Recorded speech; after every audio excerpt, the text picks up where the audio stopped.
Faremos então uma análise bem detalhada do livro A Bíblia e nós vamos então observar o que devemos fazer para poder obedecer o nosso Salvador sem nos contaminarmos com as ideias de Constantino, as ideias de Jerônimo e de todos que estiveram fazendo todo esse engodo em nome dos patrícios da época de Roma, os senhores do mundo. Nós percebemos muito bem que a questão do controle religioso é algo que o sistema sempre procurou dominar, através do conhecimento mítico e através do miticismo, através da fórmula mental de controlar as pessoas naquilo que ela acredita. É um excelente método para manter a população bem do jeito que os senhores do mundo querem que nós fiquemos, bastante distraídos, bastante acomodados e pior, longe da verdade. Assim, Constantino, movido na época pelos senhores do mundo, juntamente com Diocleciano, com Jerônimo, com Gregório, com todos que seguiram daí para frente, eles colocaram em prática essa ideia. A ideia de controlar o pensamento de quem quer se chegar ao verdadeiro Criador, ao Messias, e aí manipulá-lo. O melhor método para isso foi a questão do livro, porque com esse livro agora, direcionando a vida das pessoas como método de regra e conduta, a regra e a conduta das pessoas seriam de acordo com o poder que esse livro iria a partir de agora exercer sobre as pessoas. Ou seja, a pessoa sai da submissão do poder do Criador para nortear as suas vidas, como regra de fé e conduta, o nosso Criador, o Deus único, para agora, como regra de fé e conduta, ter um livro. Mas ninguém conseguiu perceber na época que estava sendo feita essa manipulação, até porque aquelas pessoas eram pagas para ser cristãs e tinham bastante vantagens para isso. E ao longo dos tempos, com a implementação efetiva da Bíblia, aí sim, as pessoas agora nem percebem. Repare para você ver, 99% das pessoas que querem seguir ao verdadeiro Criador, elas nem percebem que está, na verdade, condicionada a ter um livro como Deus. São bibliólatras. Eu gostaria que você assistisse um filme de Hollywood chamado Livro de Eli. Claro, é uma visão hollywoodiana, então tem tiro, perseguição, tudo aquilo que Hollywood gosta de fazer. Mas a história do filme, a narrativa, é exatamente isso que ocorreu e que nós estamos contando aqui neste DVD. Ele conta exatamente isso sobre o livro A Bíblia. E uma parte muito interessante é logo no final do filme, quando o próprio homem, que é o mocinho da história, ele abre a visão e nos fala a frase mais bonita de todo o filme e a mais verdadeira. All the years I've been carrying it and reading it every day. I got so caught up with keeping it safe, I forgot to live by what I learned from it. Yeah, what's that? Just to do for others more than you do for yourself. Então, se você puder assistir o Livro de Eli, só tenha em mente o seguinte: tudo aquilo que corre no filme, o romance, ou seja, a história do filme, é fantasiosa, é hollywoodiana, é no estilo de Hollywood. Mas a essência do filme, a mensagem do filme é exatamente o que ocorreu com o livro, a Bíblia. É o poder que esse livro ganhou através desses métodos que nós vamos começar a expor agora, para poder condicionar todo mundo e afastar cada vez mais a pessoa da verdadeira visão. Vamos começando então com o Pergunta e Você Responde. Pergunta número 1A. A escritura iniciada por Moisés e pelos profetas era dividida em capítulos e versículos? É óbvio, a resposta é não. Pergunta número 1B. As obras do Criador são todas elas perfeitas? Claro que sim. Pergunta número 1C. Por que então o Criador não dividiu as Escrituras em capítulos e versículos? Você mesmo responde por aí. Agora, na Bíblia, nós temos essa divisão em capítulos e versículos. Ora, se o Criador que fez a sua obra perfeita viu que não precisava ou deveria dividir em capítulo e versículos, por que os padres católicos resolveram fazer essa divisão? Será que se julgam mais sábios do que o Criador? Ou julgam que a obra do Criador não foi perfeita para que eles próprios dividissem? Essa é a pergunta número 1 apenas. Pergunta número 2A. A escritura iniciada pelo Moisés, escrita pelos profetas, pelos homens de Deus em geral, continham epígrafe? Pergunta número 2B. As obras do Criador são perfeitas? Pergunta número 2C. Se as obras do Criador são todas perfeitas, por que ele não incluiu a epígrafe na Escritura Sagrada? Na Bíblia nós temos epígrafe. Nós vamos ver ainda hoje para que servem capítulos e versículos e para que servem realmente a epígrafe no livro Bíblia. Pergunta número 3. A nova aliança, a aliança comprada com o sangue do perfeito, do justo, do imaculado, do nosso Salvador, ela teve início no seu nascimento ou na sua morte? Essa é a pergunta número 3. Me responda, por favor. Vou repetir enquanto isso. A nova aliança, a aliança do sangue do nosso Salvador, a aliança atual, a aliança da graça do Filho de Deus, ela teve início no dia que ele nasceu ou no dia da sua morte? É claro, no dia da morte. Paulo atesta textualmente que só há validade no testamento com a morte do testador, porquanto, enquanto vive o testamento não tem validade. Então o Novo Testamento começa, é claro, na morte do Salvador. Quando o véu do templo se rasga, nós temos livre acesso até o nosso Criador sem necessidade de um outro intermediário, porquanto há só um intermediário entre Deus e o homem, o Salvador, homem. Não é assim? E naquele momento que o templo se racha, leia para você ver, o véu do templo se rasga e as pedras se desmoronam, as pedras do templo de pedra se desmorona. O templo, a partir daí, somos nós e não o templo de alvenaria feito com os construtores que rejeitaram a pedra angular e mantêm o templo antigo, aqueles que usam o compasso e o esquadro.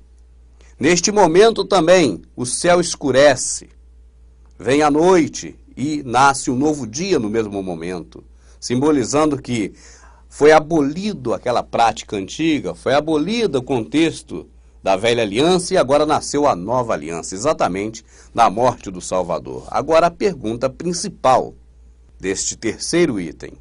Se o Novo Testamento nasce exatamente quando o Salvador morre, por que no livro A Bíblia, manipulado, e agora você tem certeza disso, o Novo Testamento começa nessa página em branco, que divide do Velho para o Novo?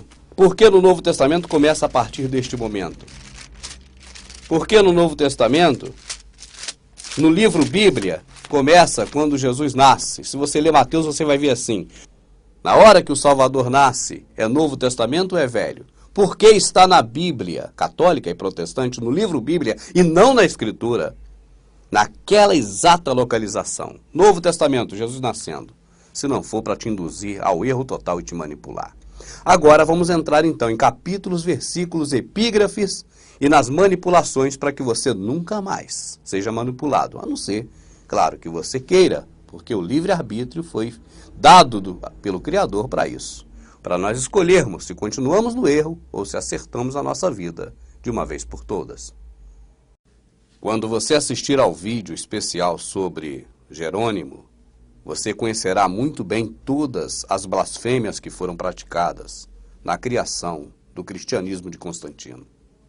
Por ora, já que é assunto aqui desse DVD, nós vamos nos deter por um momento na questão da palavra de Deus. A palavra de Deus nunca foi um livro.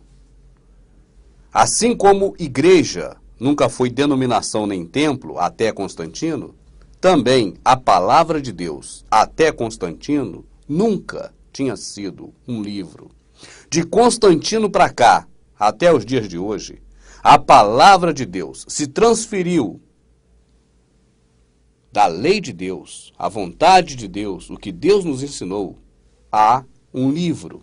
Quando eu estou aqui falando Deus, é para que você entenda na língua do sistema religioso, porque também o nome foi blasfemado. Esse é um outro assunto que, se eu entrar agora, eu mudo aqui o rumo e aí ninguém compreende nada e confunde mais ainda.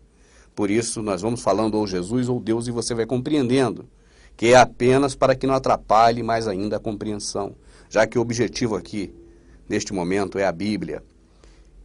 E, em especial agora, neste exato momento, sobre a palavra de Deus. Eu não vou dar versículos nem capítulos bíblicos, porque esse é o erro ao qual os senhores do mundo, através da religião, nos acostumou.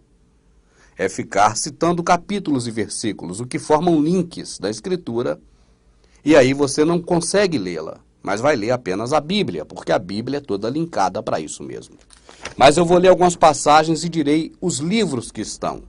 Cabe a você ler os livros inteiros, para conhecer a vontade do nosso Criador, e não mais ser enganado. Então não citarei passagens bíblicas, não espere por isso mais de mim. Eu fiz assim há algum tempo atrás e até algum tempo, me fazendo de como debaixo da lei, para ganhar os que debaixo da lei estavam, porque eu imito Paulo, e Paulo fazia assim. Mas já há algum tempo para cá eu já não tenho mais dado versículos nem capítulos. É bom que leia todos os livros, é bom que conheça tudo, para que você nunca mais pense que a Bíblia é a palavra de Deus. Eu vou ler aqui alguns trechos da Escritura, não da Bíblia, da Escritura, mas você pode conferir na Bíblia, nos livros da Bíblia. Samuel. Quando desciam para a extremidade da cidade, Samuel disse a Saul: dize ao moço que passe adiante de nós. E ele passou. Tu, porém, espera aqui, e te farei ouvir a palavra de Deus. Samuel disse para Saul: você espera aqui que eu vou te fazer ouvir a palavra de Deus. Se fosse o livro, a Bíblia, como Samuel poderia fazer Saul ouvir o livro? Ele teria que ver o livro é um objeto. Você não tem como ouvir um objeto, a não ser que seja um rádio, né? Mas a Bíblia, você não tem como ouvir o livro Bíblia. Então, o que Samuel falava para Saul no livro de Samuel registrado, de que o faria ouvir a palavra, exatamente não poderia ser o livro. Mas o que ele ia falar, a palavra de Deus, é a lei de Deus que nós ensinamos para quem não conhece. E é o que Samuel ensinaria a Saul. Vamos a Reis. Veio, porém, a palavra de Deus a Semaías, homem de Deus, dizendo: fala a Reboão, filho de Salomão, e segue. Veio, porém, a palavra de Deus. Veio esse livro até ele? Não. Naquele tempo a Escritura não estava nem em livro. Ela estava em pergaminhos gigantescos, que não tinha nem como um homem carregar. Precisavam de vários homens para carregar aquilo. Não era do livro. A palavra de Deus não é o livro. Crônicas. Mas sucedeu na mesma noite que a palavra de Deus veio a Natã, dizendo... Naquele episódio em que Natã chega para Davi e corrige Davi por causa da mulher de Urias. A palavra de Deus veio a Natã. Foi o livro, a Bíblia, que veio a Natã? Levar esse livro até Natã? Não, então a palavra de Deus não é o livro, a Bíblia. Em Lucas, certa vez, quando a multidão apertava Jesus na Bíblia, para ouvir a palavra de Deus, ele estava junto ao lago de Genezaré. Quando a multidão apertava o Salvador, comprimia ele para quê? Para ouvir a palavra de Deus. Para ouvir o livro? Não. A palavra de Deus não é o livro, está errado. Provérbios. Toda a palavra de Deus é pura. Ela é um escudo para os que nele confiam. Inclusive, quando se lê esse trecho dentro da denominação protestante, sempre busca essa glória para o livro. Nas denominações se lê assim: toda a palavra de Deus é pura, ela é um escudo para os que nela confiam. Não é assim que está escrito? Está escrito assim: toda a palavra de Deus é pura, ele, Deus, Criador, É um escudo para os que nele, em Deus, confia e não no livro. É uma das formas de distorcer a verdade e ensinar o erro. A Bíblia, o livro, não é a palavra de Deus. Podemos associar o Salvador à palavra de Deus de forma espiritual. Aí sim, Velho Testamento, sombra das coisas futuras. Podemos então afirmar que o Salvador é a palavra de Deus. Mas nunca podemos afirmar que um livro, um objeto, ainda mais este, feito para te manipular, é a palavra de Deus. É jogar na lama a palavra do nosso Salvador, do nosso Criador. Lucas, ele, porém, lhe respondeu: minha mãe e meus irmãos são estes que ouvem a palavra de Deus e a observam. Tem como ouvir o livro? Ou tem como ler ou ver? Tem como você ver o livro, tem como você ler, mas não tem como ouvir.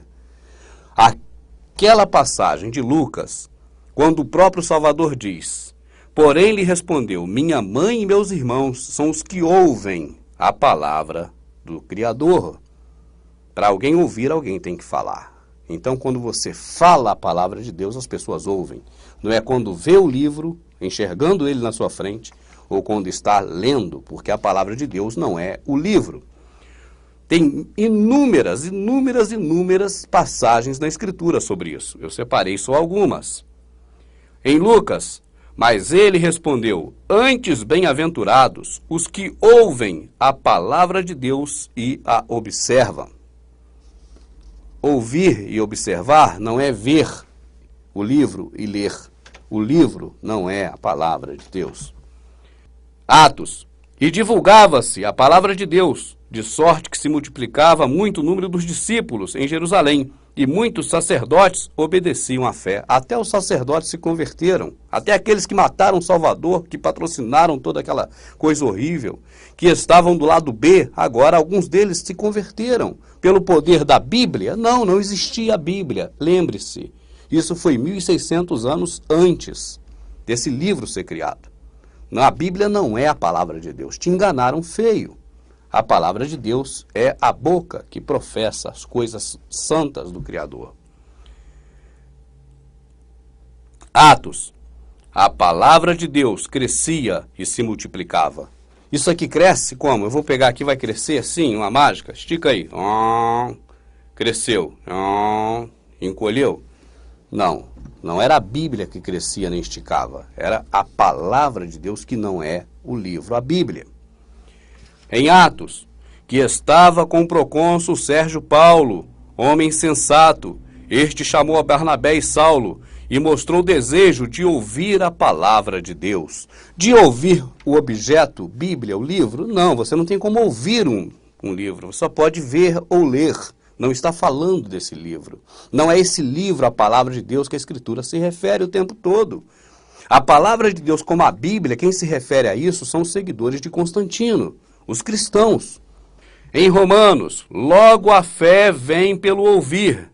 E ouvir a Bíblia? Não, eu não consigo ouvir a Bíblia, eu só consigo ver ou ler. Eu não tenho como ouvir esse objeto. Ele não fala como um rádio, nem como um celular, é outro objeto. Isso aqui é um objeto? É um objeto. Isso aqui é um objeto? É um objeto. Isso aqui é um objeto? É um objeto. Isso aqui é um objeto? É um objeto. Um livro. Esse livro se chama Bíblia Sagrada, porque foi o nome que os padres deram a ele. Para que a pessoa ouça a palavra de Deus, você tem que praticar a Eucaristia, a partilha. A partilha da Eucaristia não é comer pão com vinho, porque tudo que entra pela boca sai pelo ventre, se torna em cocô. Foi o que o Salvador falou. O Salvador disse isso. Tudo que entra pela boca sai pelo ventre. Tá certo?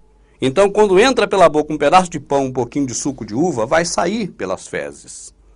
A Eucaristia está blasfemada, porque a partilha é partir o pão que desceu do céu. Como você parte o pão que desceu do céu? Pregando, falando, ensinando, mostrando, levando à frente a palavra de Deus. Em Hebreus, porque a palavra de Deus é viva e eficaz. Olha, isso aqui é a palavra de Deus, tá? É viva e eficaz, é mais cortante do que qualquer espada de 2 gumes, penetra até a divisão da alma e do espírito. A Bíblia tem essas propriedades? Ela nem é pontiaguda, ela não penetra nem no meu braço. Não adianta enfiar que ela vai amassar e não vai entrar, quanto mais na divisão da alma. Não é da Bíblia que está falando.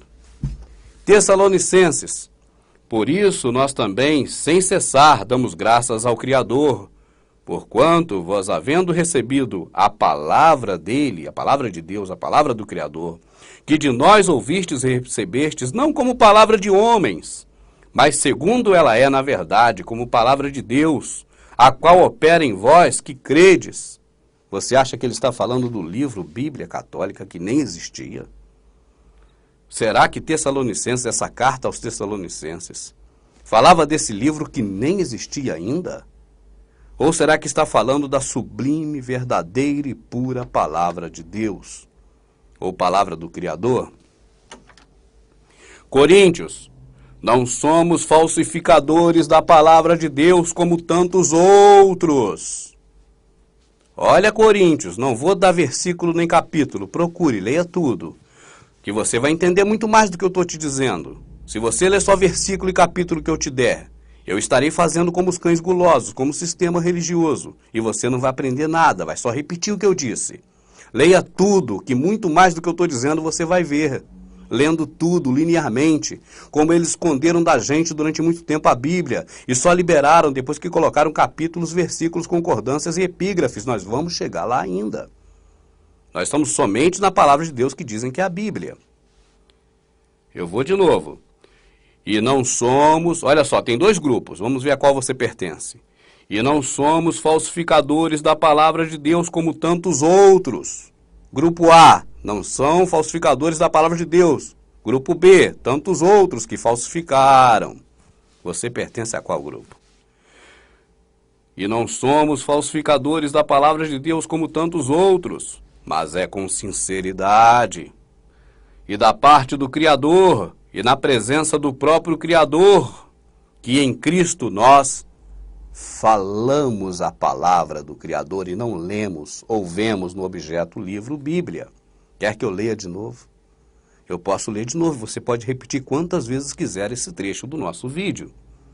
Não somos falsificadores da palavra de Deus como tantos outros. O que é falsificar? É pegar o original e agora deixar de lado e colocar um falso no lugar dele. Isso é que é falsificar.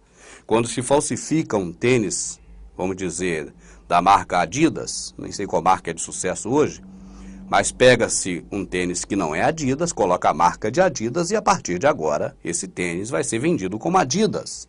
Quando se falsifica a palavra de Deus, pega-se um objeto que não é a palavra de Deus, é um objeto, é um livro feito pelos padres. E agora acredita esse livro de ser a palavra de Deus. Não somos falsificadores da palavra de Deus.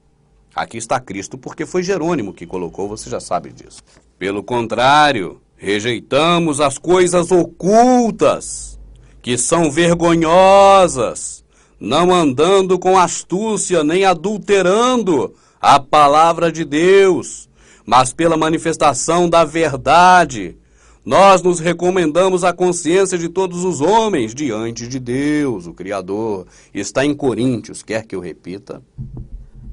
Eu vou repetir. Não somos falsificadores da palavra de Deus, como tantos outros, mas é com sinceridade e da parte de Deus, na presença do próprio Criador, que no Salvador falamos. Pelo contrário, nós rejeitamos as coisas ocultas. Não podem existir verdades ocultas, ela tem que estar aberta. E as mentiras têm que ser exterminadas. Esse é o propósito do Verdade Oculta desde o primeiro dia. Pelo contrário, rejeitamos as coisas ocultas que são vergonhosas.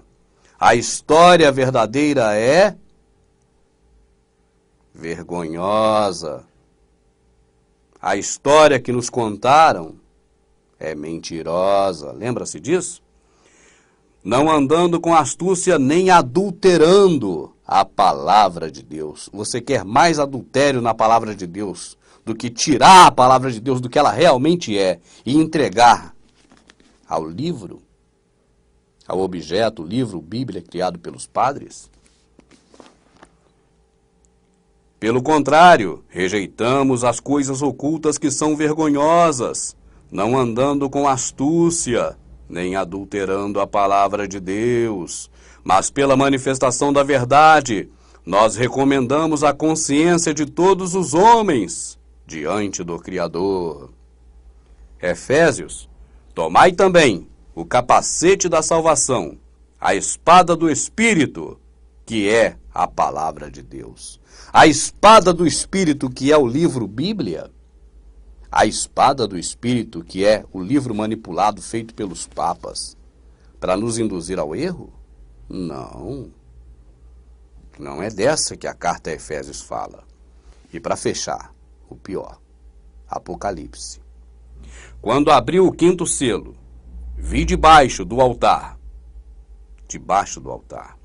as almas dos que tinham sido mortos por causa da palavra de Deus e por causa do testemunho que deram. Quando abriu o 5º selo, eu vi debaixo do altar. Qual é nosso altar? Pois temos um altar do qual não é digno de participar aqueles que servem ao tabernáculo. Porque temos o Salvador, do qual não é digno de servir aqueles que servem a Moisés, a lei de Moisés, ao Velho Testamento. Quem é que está debaixo desse altar do Salvador? O verdadeiro altar? As almas dos que tinham sido mortos por causa da Bíblia? Será que é por causa da Bíblia? Se você morrer por causa da Bíblia, amado, certamente você não estará em Apocalipse debaixo desse altar. Não. Sido mortos por causa da palavra de Deus e por causa do testemunho que deram. Quando você fala da palavra de Deus, você está testemunhando dela. Quando você fala da Bíblia, você está testemunhando da Bíblia. Nenhum apóstolo, discípulo do Salvador, pregou o Evangelho usando este livro debaixo do braço. Nenhum deles, porque esse livro ainda não tinha sido escrito.